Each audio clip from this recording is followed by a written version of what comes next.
This is such old news.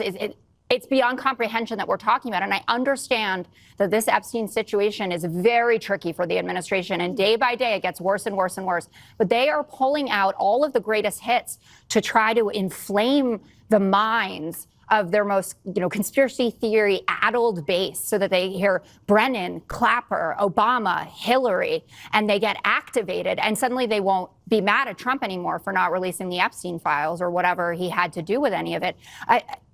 It's preposterous that we were talking about Hillary Clinton's emails again in year 2025. We spent years on this story. Just in case you have, by some stroke of miraculum, escaped the last couple of weeks without noticing the fact that the Trump administration has been absolutely imploding over the Epstein case, allow me to catch you up. Trump has created this Frankenstein's monster, and he is hell-bent on doing everything he can to keep himself from being eaten by it, including resurrecting the politically dead like Obama and Hillary Clinton, throwing everything he absolutely can, including the kitchen sink, to prevent himself from being consumed. We will see if it works.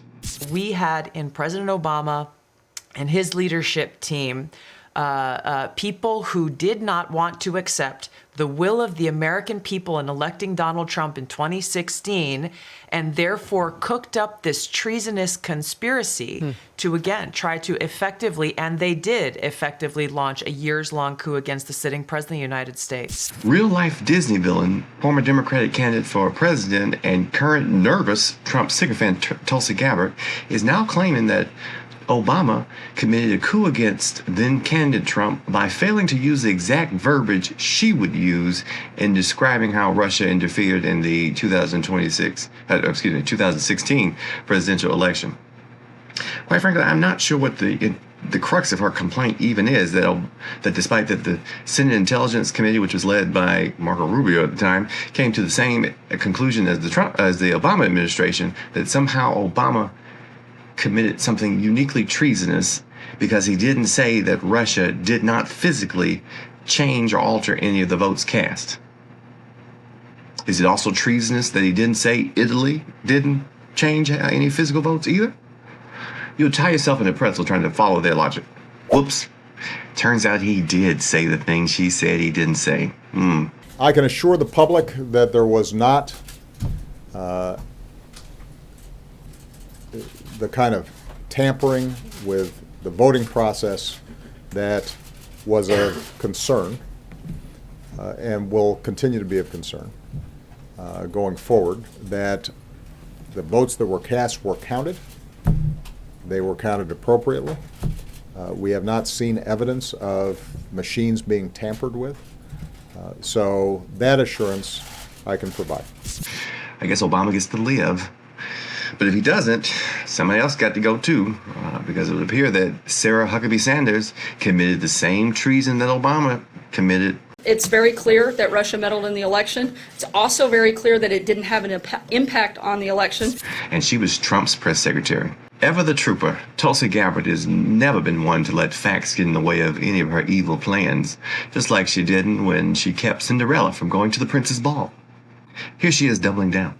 President Obama directed an intelligence community assessment to be created to further this contrived false narrative that ultimately led to a years-long coup to try to undermine President Trump's presidency. First of all, she looks like a hostage in that video. Second of all, notice how that word salad of nonsense makes it impossible to actually determine what the accusation against Obama even is. It's just like, treason, stop asking us about Epstein. You declassified these documents, if I'm not mistaken, Friday of last week, correct? We released them on Friday of last week, the first tranche, yes. This isn't the first time that President Trump has been president of the United States. He was president from 2017 to 2021.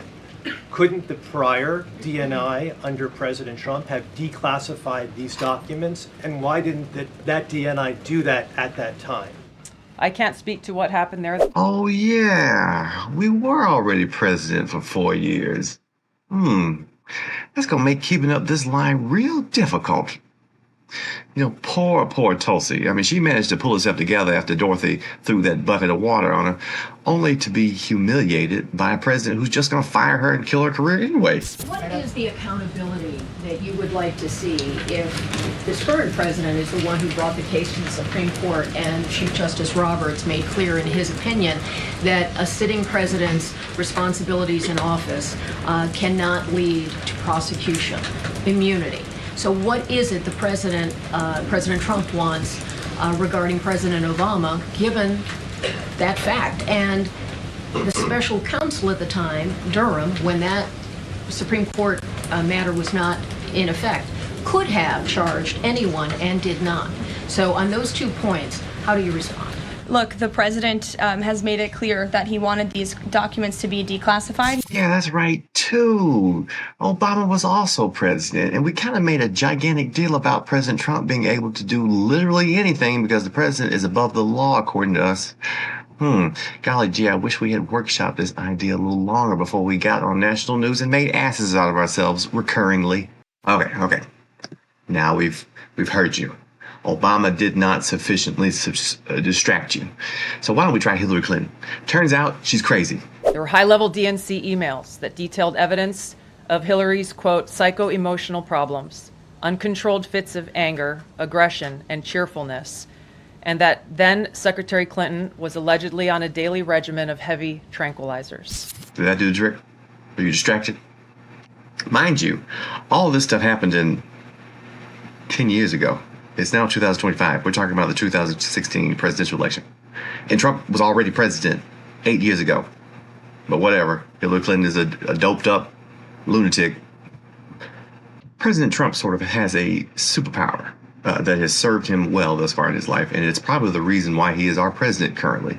And that is the ability to kick up enough dust that his perpetual and habitual wrongdoing is obfuscated from the view of the uninitiated. He floods the zone so much that it becomes nearly impossible to follow any individual story against him. That's why he survived 2 impeachments and 34 felonies and grabbing people by the wherever.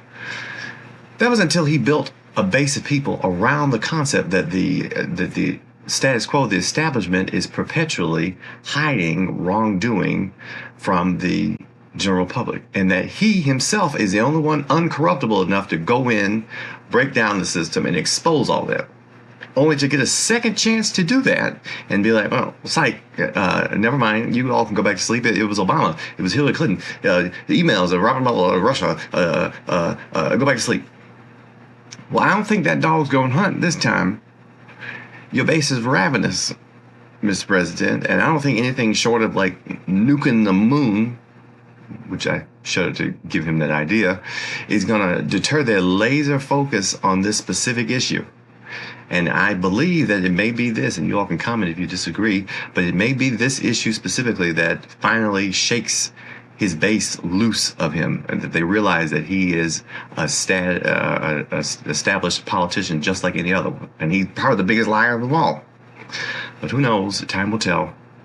My money is on him imploding on this, but we'll see.